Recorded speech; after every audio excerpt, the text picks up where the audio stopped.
Hi everyone, I'm Holly and I am the maker and doer of all the things here at Missouri River Soap.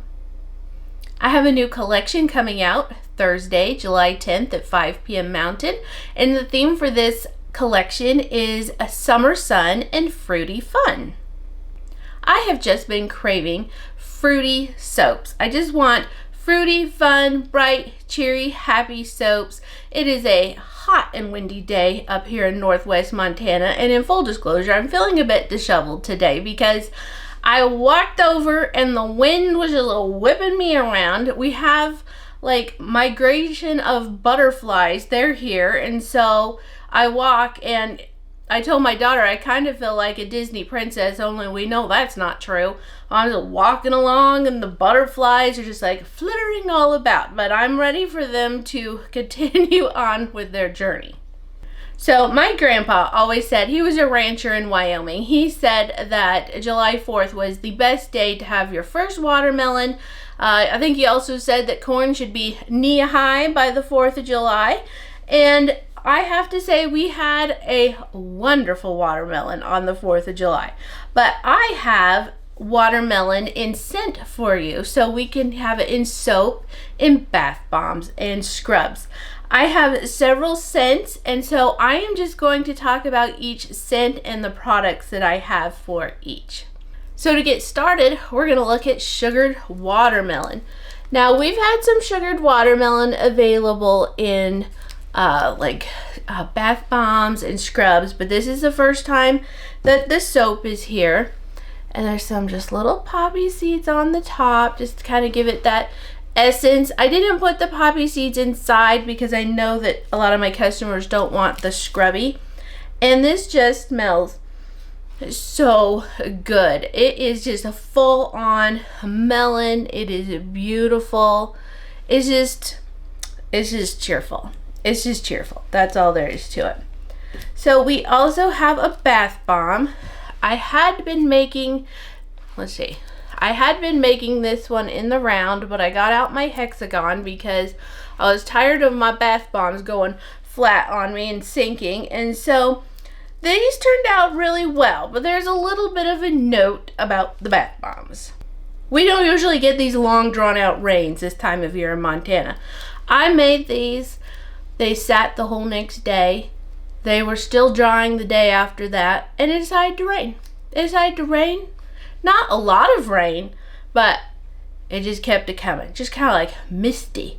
And it rained and rained and rained, and then the next day continued. And so some of my bath bombs, it's kind of hard to see in the wrap, but some of the citric acid did react just a little bit, so it's kind of like speckled little white heady, if you will. But that's what we've got going on. It's not going to affect the usage. It's just on the very outside. It's just something that happens. Bath bombs are so finicky. They react to just everything. And so they looked beautiful. They were on my tray. They were drying for the whole first day. Looked amazing. And then they did go ahead and react a little bit because we had some humidity up here. So we have that sugared watermelon. So I have a note for you too. The Cranberry Limeade is not part of this, or the tallow, but we've got sugared watermelon, peonies and peaches, cherry hill, and honey bear, and they all have apricot kernel oil and mango butter in them. I have tweaked the recipe just a little bit. As you know, we're still dealing with the cocoa butter shortage. It is so expensive that most of us have had to eliminate it from our recipes for now, so I made it up with kokum and shea. However, I decided I just didn't love the kokum quite as much. Not in performance. Like I like it in the soap, and I like how the soap performs. But as far as appearance, the kokum is a little bit higher in stearic than I'm used to, so I decided to incorporate some mango. I've been quite a bit happier. Now, the Cranberry Limeade does have apricot kernel oil in with it, but it does not have the mango. So then the bath bombs are made with apricot kernel oil, jojoba oil, buttermilk powder, and yogurt powder. and they are so amazing. They are just so nice. I did take a poll the other day on Instagram, and most of the people responded that they like how I'm coloring bath bombs. I tend to go a little bit more pastel. This isn't going to make much color in your bathtub, and most of my customers like that. I did get some that said more color, so I'll show you those that I did go ahead and do some more color in. So then I'm restocking the sugared watermelon whipped soap scrub, and this is made with sugar, organic cane sugar, and jojoba oil and apricot oil again. And the color turned out just a smidgen lighter this time. It really has to do with how much I whipped the base, and it whipped pretty good. So they're still over 5 ounces. They're usually 5 to 6 ounces, but I always mark them at 5. So let's talk about Cranberry Limeade then. This is always a favorite, and the design changes every single year. It is cranberry and lime, and it smells so good. One of my favorite things ever is a Cranberry Limeade from Sonic, a slushie. Either a slushie or just the fizzy drink. And I have not had one of those in about 3 years. But I still love to make this scent every summertime. And so we have the Cranberry Limeade in a bath bomb. And again, we have that little reaction. Like I said, it's hard to see through the shrink wrap. And then I made the Cranberry Limeade whipped soap scrub. It's so pretty. I love how the colors turned out. This is so fun. And so it's not really fizzy, but you just get fizzy vibes from it. It's so good. So I have a new soap scent, and this one is called Peonies and Peaches. Now, I do have another scent that's a dupe of like poppies and peaches type. This is a little bit different. I got very excited about getting a fragrance oil from one of the suppliers, and it just did not turn out to be quite what I wanted. It was pretty, but I didn't get the peach. So I've actually added peach to this, and I love this. I love the colors. I was just thinking of like blush colored peonies. And when I made this, it was peony season up here, and I was looking at them in people's yards, and they were just pastel pink and peaches, and it really stuck with me. And so I'm very excited about this one. This one is just really, it is floral, but it is also peachy. I feel like it's a really nice blend, but it is different from poppies and peaches. I feel like poppies and peaches doesn't have a load of peach to it. Maybe your nose picks it up different. It is its own scent. This I feel like is more peony and peach. So we also have a bath bomb, and this one is speckled. And you may think, if you know anything about bath bombs, you may think, oh, the mixture, the color didn't get mixed in right. That's not what happened here. So inside of this, and wouldn't you know, I literally just shrink wrapped the little, I always keep a sample, and I went and put it away. And I don't want to get the ladder back out and go back up to my little attic area to get it out. But inside is a mini bath bomb, and it's a very just like hot pink color. So it's really pretty. It'll be in the pictures on the website. But this color on the speckle, once I was done making the minis, well, then I mixed the rest of the mixture into this. Well, it had dried a little bit more than this base peach color, so the speckles didn't mix in, but I don't know, it just looks so fun. I just absolutely love this. I always think that my colors are going to be a bit more yellow than they are. Like, I look at this and I'm like, oh, that's peach. But then I also love how this is a little bit more yellowy. So that's that story. So that's one of those where the color is going to come in the center. And then we have it also in the whipped soap scrub. This is a mixture of pink and kind of a peachy color. It's just a cheerful and happy scent. All right, so then maybe you'll remember I talked about having a soap that I might have made a meat soap. Anytime that we really make pink and swirly red soaps, we run the risk of making a soap somebody thinks is inevitably going to think looks like ham or, you know, roast beef or ribeye, whatever. So I'm pretty sure that's what I've done here. We have Cherry Hill, and it turned out wonderfully as far as the scent goes. Now, you know that I have a cherry soap making video, a test on the channel already.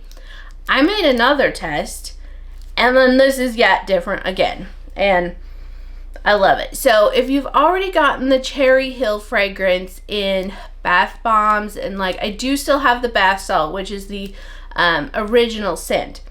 It's very warm, and it has some sandalwood and some cedar. It's just very warm. And I wanted to punch up the sweetness. I just want that really pretty, bright fruit. So I continue to tweak. I do really like this. It has almond and vanilla, so it does still have that warmth, but I feel like it is, pardon me, oh my. But I do feel like I have livened up, brightened the cherry fruit, and I did that by adding in a little bit of a strawberry and another fragrance. So it has some plum in it now. It has a little bit of jasmine. It is really pretty. It's none of those are really noticeable. It's very good. I really like it. So the top color did start to discolor, but really didn't go any further.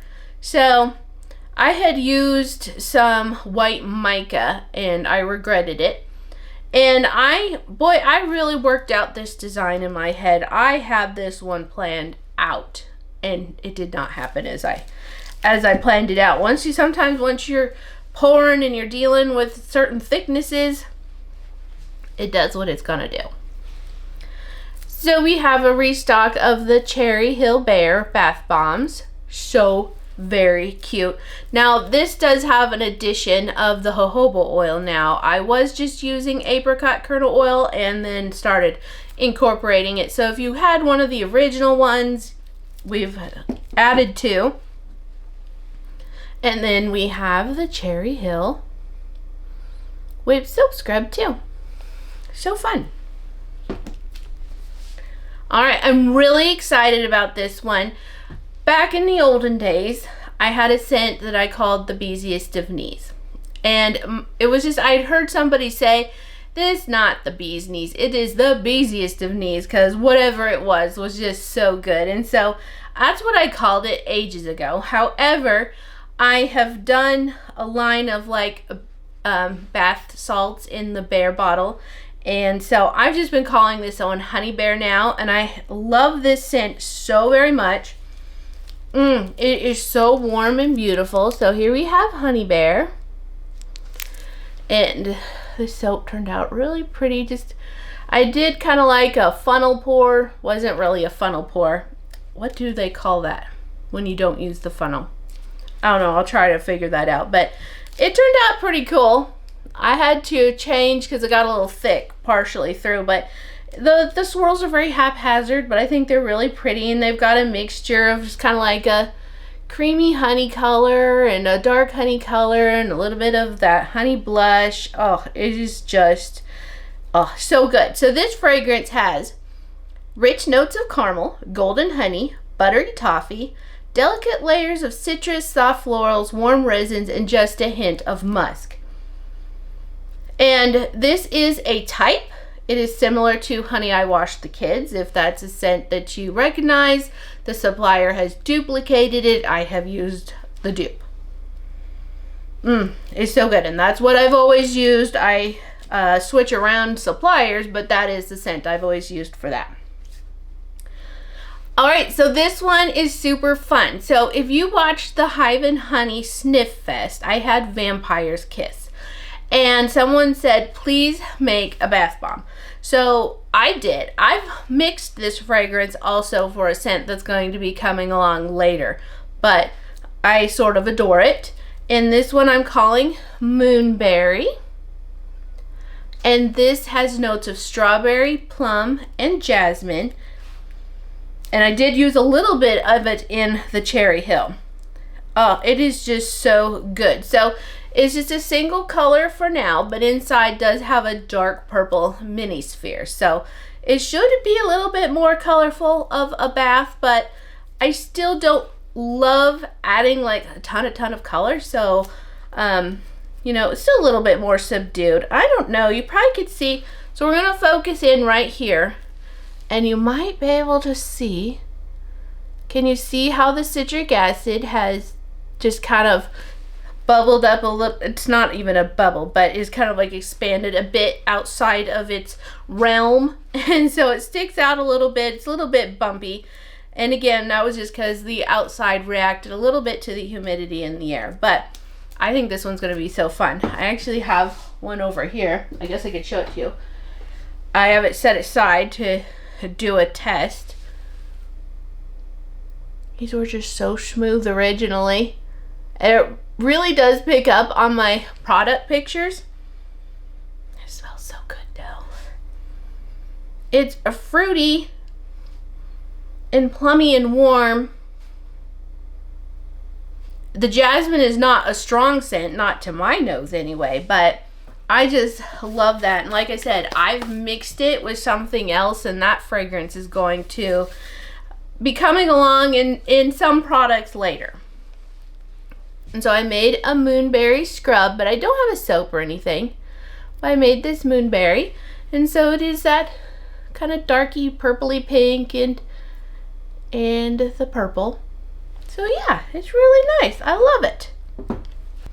So I will be making some wax melts today. I had not really planned on doing a whole bunch.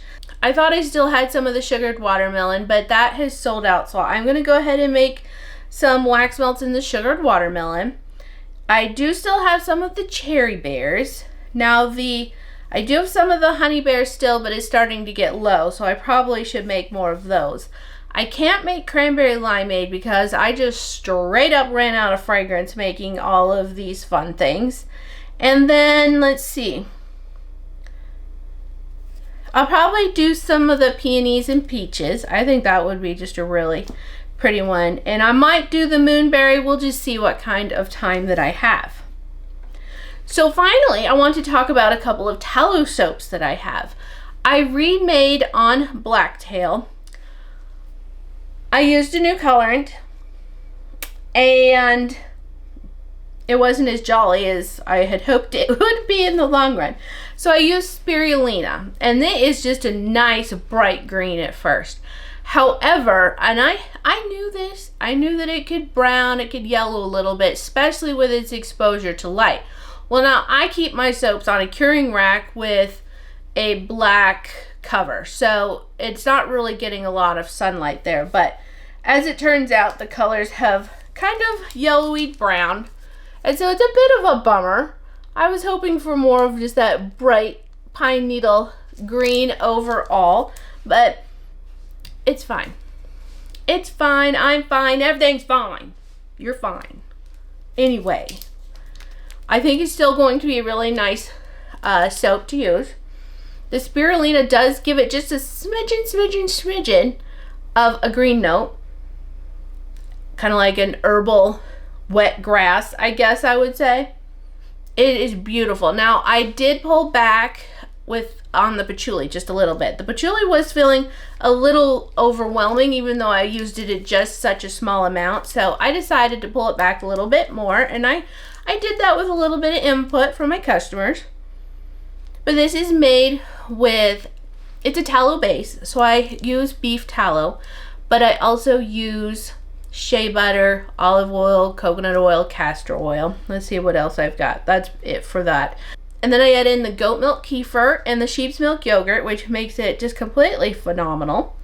And then this brown color is made with cocoa powder and some activated charcoal. So it's just a really good natural type soap, but is not quite as green as I wanted it to be. So then that leads me into the last one. Smells phenomenal. Looks a little funky. This is wild mint. Now, I have actually been seeing some stuff like Chagrin, is it Chagrin Valley? I've been seeing like a lot of their ads on Facebook, and they have a soap kind of this color that it's like a basil maybe. And it's so, you know, it's pretty in its own right, but it's a little bit more on the yellow side of green than I would prefer, kind of leaning towards a speckly brown in some instances. So would I use spirulina again? Probably not. I'm probably not going to do that again, but I will continue to look for a natural way that I can color my soaps green without adding in micas. All right, so I actually have a couple of more soaps, but they're going to be on the curing rack, and I plan to bring them on a couple of weeks after the release, and they still fit in this theme. They smell amazing. I'm super excited about them, and I wish they were ready, but they just weren't quite ready to line up with this collection release. So we'll see what I can get accomplished if we have just the soaps or if I'm going to have, you know, accompanying products. I don't know that I will. I just don't know that I will, but we'll see. We'll see. All right, so this collection goes live on Thursday, July 10th at 5 p.m. Mountain. Now to back that up for you, it would be 4 p.m. Pacific. So then back to 5 p.m. Mountain, and then it would be 6 p.m. Central, 7 p.m. Eastern. And that's at moriversoap.com. That's where you can find all of our products. Now, this release isn't a really big one, but I'm also looking at very full shelves. I've got a lot of scrubs. I've got a lot of soaps from my last release. So we have a full store. So I felt like these were just going to come on and just kind of accompany what I have already. So I invite you to come check out my website. And I hope that you're signed up for our emails. I send out an email when the release goes live so that you're aware of that. And be sure to check out like my promotions page, because I have free shipping over a certain amount. I have, you buy 9 bars of soap, you get 1 for free. That's always a fun deal. We're still doing the summer soap spectacular because I really do need to quit making so much of these soaps and get ready for fall. So I need more room on my curing rack for the fall soap. So we're gonna keep the summer soap spectacular going. Most bars are 10, the Gone Wonkies are 9. So be sure to check it out. So I hope you'll hop on over to the website, moriversoap.com. I'm going to get busy packaging. I need to label the bath bombs. I'm actually doing pretty good, but I do need to label the bath bombs and go ahead and wrap up some more soaps. And like I said, I need to make some wax melts, so I better get to it. Thanks for watching. Bye.